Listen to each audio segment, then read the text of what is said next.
What is good, YouTube? What is good, YouTube? What is good, PlayStation Nation? It is your boy Persona of Gaming with Persona and one half of the What's Up PlayStation podcast crew.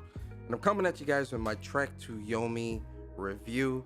And boy, oh boy, is this game really, really dope. So Trek to Yomi, it came out on May 5th on the PlayStation 4 and PS5. The developer is Flying Wild Hog, and the publisher is Devolver Digital. So listen, man. Listen, guys. You don't need to fix your screen. There's nothing wrong with your screen. This game is in black and white, or the proper term is Kurosawa mode. If you've ever watched any of those samurai movies from back during the 60s and olden days, you know that they had that cool little black and white mode and the Kurosawa mode and whatnot.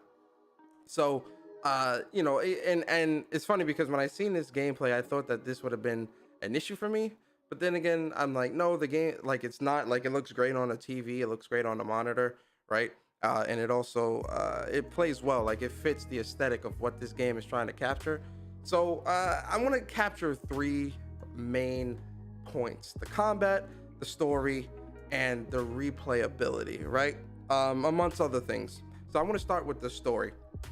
So the story is it kind of starts you off as Hiroki, which is a young samurai. You start off as a kid learning by your master, right? Your samurai master. And so what happens is this warlord named Kagero, I'm not kidding, that's his name, Kagero, he he comes to town and like just causes mad mayhem to your village and whatnot. So your master goes to try to stop it, and he ends up and then you chase after him and he ends up getting killed and whatnot. And so, you know, that's kind of where your story begins, and then you kind of grow up, and then, you know, you're a main samurai, and you have to kind of, like, you know, protect your village. That's your oath, right? That's the oath that you kind of promised to your sensei or to your master, was that, you know, you would always protect the village, always protect the people of the village, always protect his daughter, right? Which is I think it's pretty cool in terms of like the story elements. It makes sense, right? You know, being a samurai, having to live by a samurai's duty and whatnot. So I think that makes a lot of sense. So, you know, in terms of its story though, it really does take a lot of crazy turns. I won't like get too deep into like some of the things that happen, but there really are some pretty cool story beats in terms of like dealing with the real world and then dealing with like the spirit world, where in this game is called Yomi. You know, the spirit world is called Yomi, which, you know, makes sense. Trek to Yomi, right? So also, this is the final boss fight. Listen, you're gonna see me die quite a few times here. I'm playing on the hardest difficulty, which is Ronin, and yo, this guy was really tough, man. Like one or two hits and I was getting washed. And because this is like a 3-phase, you know, you really got to keep your life, and like if you get hit once, you lose so much life. It's a really tough fight. So you're gonna see me fail a couple times here. Enjoy.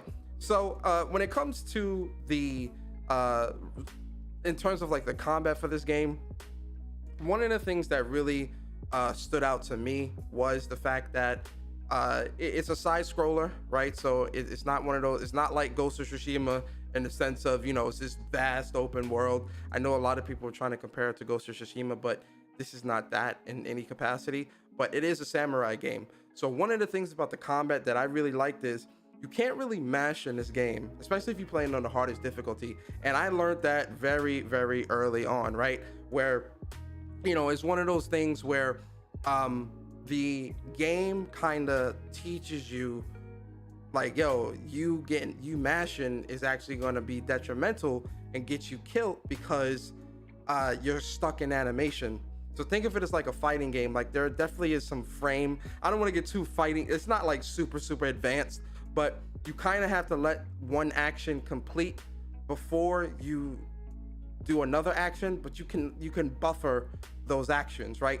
But if you're mashing, you'll do the wrong action and you're gonna get washed, because then the enemy is gonna, like, you know, it's gonna catch you off guard. You won't be able to do anything because you're stuck in animation. But that's something that I really like, because, you know, it teaches you patience, but it also adds a small layer of challenge to the game, where it's one of those things where you need to really pay attention to both how your enemies fight and how you and the type of combos that you can use. So there is a cool enemy variety in this game, like in terms of the different types of samurais, right? You got like the true like fully realized samurais, and then you got like I'm gonna call them like samurai in training, where they're not as good, like you can really predict their moves. Then you got like the shogun master level samurai dudes that you'll come against that are like very tanky and can take a lot of damage. You actually have to do specific move sets on them, like you do like a square triangle, or square triangle. Square would be a light move, triangle would be your heavy move, but doing that in rapid succession would allow you to do specific moves. So one of the more powerful moves, in my opinion, is the square triangle, or square triangle, because what it does is it puts an enemy into a dazed state, and when it puts that enemy into a dazed state, it allows you to do a finisher. I'll touch on finishers in a moment, but in terms of the other enemy types, you got like your bow and arrow guys. You've also got like these these cannon shot guys, where they shoot like this loaded cannon, like a handheld loaded cannon at you, and that does a lot of damage too, and they kind of stay behind like a lot of the more melee enemies. So you got to kind of be real quick when you pick them off, or pay attention to when they're about to shoot, so that you can roll, because obviously in this game you do gain when you roll or roll dodge, you do get involved frames. One thing I did not like though is with the roll, you could kind of roll past enemies, but you can only roll past enemies in boss fights. You couldn't do like the roll past enemies in like regular fighting, like regular enemies throughout the world. That's something I didn't really like. I'm just like, that would have made the combat a little bit more dynamic, and kind of being able to get to certain tougher enemies much quicker, especially if you're playing on a harder difficulty. But in terms of the combat strings, I did like that a lot, because it does incorporate a lot of the directional analog when it comes to your combats, where you could do like a forward triangle, or forward square and then triangle, or back triangle, forward triangle, then back square. Those types of those type of combo button combinations, which I did like it, because again, it adds a whole new flair.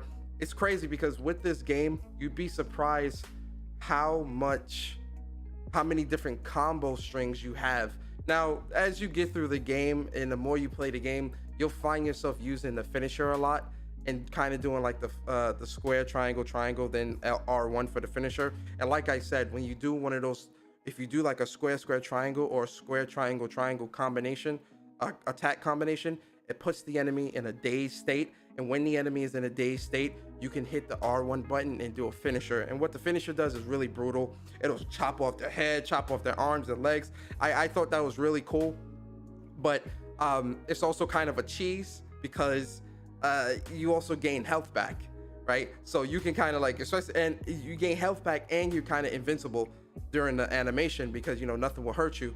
So it kind of could be a bit cheesy, especially on a harder difficulty. I ain't gonna cap, but I did like it a lot. It added a cool element to it. One of the other cool things as well is the different like equipment that you have. So you got like a shuriken, or not a shuriken, but like a kunai knife, a bow and arrow, and you also get the loaded cannon gun, which I thought was really cool, because again, it adds a different element of flair to the game. Like, it keeps it fresh, right? So if you don't want to just go on with the sword, or if you got an enemy that's kind of playing range, you can range them out as well, and it kind of just keeps that dynamic of the combat, and keeps it fresh, and keeps it really cool, really level, which I liked. And again, I'm playing on the hardest difficulty, which is Ronin, so it's one of those things where the enemies are going to take a lot more damage, and the enemies are going to be much more aggressive. So the different types of combos that you're doing is definitely going to be very important, but the gadgets and the equipment definitely came in handy for me. Another cool thing too, and this took me some time to parry. If you do play the game and you think, and you're trying to like parry enemies, and you realize like, hey, what's going on? Like, this parry is, the timing is off. So shout out to Bari, because Bari is the one that kind of put me onto this at the when I first started playing the game. You kind of have to prep your parry at the start of their attack, attack animation, And then what'll happen, like you just saw, it'll like slow down time a little bit. It'll kind of, both swords will meet, pause, and then it'll kind of knock their sword back, and then you can it'll open them up for an attack, which is really cool. But it took me a bit of time to get that timing right. And I'm pretty sure it's going to take you guys some time as well, especially, again, I'm playing on the hardest difficulty as my first run, so they're even more aggressive. So getting that timing right was really, really important. I think if you are going to go for like the hardest difficulty, especially if you're going for the platinum, you do have to play on the Ronin and the Kensai modes, which I'll talk about the Kensai mode in a minute. So you definitely want to get that parry on point, because it's going to help you quite a bit. You feel me? So get that parry on point. One of the other cool things too is the modes itself. You got, like, you got your normal, easy, hard, and then it's the Ronin mode, which is the hardest difficulty. Then you got a Kensai mode, and what a Kensai mode is kind of like a 1/ mode, where I ain't gonna lie, coming from Ronin and going into Kensai, I was thinking that Kensai was gonna be much more difficult, because I'm like, yo, 1/ or one hit and you die. But same thing for the enemies. So even though you also can die in one hit, the enemies can die in one hit. So going into that, I'm thinking, oh man, this is gonna be like really tough. But it really wasn't that difficult. I actually had much more difficulty with the Ronin mode than the Ronin difficulty than the Kensai difficulty, especially if you playing on the hardest difficulty first, or play through the game first. When you go through that Kensai mode, you know that you kind of know what to expect from the enemies, from the bosses and stuff like that at that point, so it kind of becomes a lot easier. But in terms of, like, the world and the traversal and stuff like that, again, the enemy variety is very, very interesting. In the worlds that you go through are really cool. Like, obviously you're going through like villages and all this other stuff, right? But you also, again, are going through Yomi, which is kind of like the spirit world, and the way they did that I thought was really cool. Like, it definitely portrayed that spirit world-esque aspect pretty well. What it also did was it did a good job of some of the enemies that you encounter in there as well are really difficult. Like, you encounter one enemy where she's like, I guess, an underworld spirit, and she spawns different spirits to fight you, and then you kind of have to get to her and kill her, because if you don't kill her, she'll just keep spawning spirits. So you kind of got to get to her quick after you kill some of her spirits and destroy her as quick as possible, because she'll just keep spawning spirits. So I thought that was a really cool and interesting thing. There's another enemy that kind of throws his sword and throws it back and forth at you. I was really pleasantly surprised at like the enemy variety in this game when dealing with, like, samurais and stuff like that. I honestly didn't think that it would be as varied as it is. You fighting like underworld, like demon type dead soldiers and stuff like that. It's crazy, bro. I'm just like, wow, it's a lot of cool variety here. The world, like I said, is pretty cool. The boss fights are a bit easy. You may die once or twice, especially if you're playing on Ronin mode, but because you can roll side to side on the boss and like roll past them and whatnot, it's pretty easy to read, like, what they're going to do and when they're going to do it and whatnot. Except for this final boss. It's like one or two bosses that are really going to be difficult. Like the chapter 3 boss, that's going to be pretty difficult, because if you get hit like more than once, it's automatically going to progress the story, and that's one of the trophies you need to get. And then obviously fighting Kagero at the end here, this is a 3-phase boss, so it's pretty tough. And he does a lot of damage, like I said, on Ronin. But the demon bosses that you fight in Yomi, I found them to be pretty easy. Not too difficult. Like I said, it took maybe 1 or 2 deaths, maybe 3, depending on who it was, and then I kind of got their pattern down. I'm like, all right, I see how this person fights, or I know how this person is, which I thought was pretty cool, right? What else is there? The sense of danger. That's one thing I wanted to touch on as well. So the sense of danger I thought was pretty interesting as well. And so what I mean by that is, this is feudal Japan, so there's a lot of war and devastation going on within this game. And I actually am very impressed with how Flying Wild Hog, the dev team, how they portrayed that in this game. Like, it was actually really dope how, like, going through the village, especially when it's like burnt down and you got all the enemies running around and some of the villagers are kind of hurt and some of them are dead and whatnot. It really did a good job of portraying that sense of danger where it's like, oh shoot, like yo, this is like some real war torn village. Like it's crazy. You know, you hear like the woman crying in the background of like certain areas. Men, you hear like men soldiers like that are like on the ground grasping, you know, trying to not die and whatnot. It's kind of, it's very brutal. Like this game is very very brutal. I really like that aspect of it. But like I said, you know, when it comes to this game, I thought it was a really dope game, man. I'm very impressed with this indie. I think it's a great indie. I enjoyed it just as a game in general. If I had to give this a score, I would give it an 8.5 out of 10. I thought it was a great game. Some of my negatives for the game are like the camera. Sometimes the camera can be a little off, where like if you're running through certain areas of the map, the camera will pan out a little too far, and like it'll be a little difficult for you to see. Or you know, if you're running through like certain areas, the camera kind of turn a specific way, and you'll kind of have to move with it, and it's a bit weird. The camera situation, because it's a, you know, it's a controlled camera, it kind of can get a bit weird sometimes. There were also a couple of bugs that I was experiencing towards the end of the game. Not bugs per se, but like my controller would like start wigging out, where like certain moves wouldn't come out, even if I waited for like the right time to press buttons, they wouldn't come out. And this kind of started to happen towards like the like chapter 5 or so. I started experiencing that a little bit. But outside of that, I didn't really experience any game breaking bugs or anything like that. I thought it was pretty cool. And you know, real quick before the game ends, this is, you know, think Souls as well, because there is a stamina bar, and so you kind of got to be mindful of that.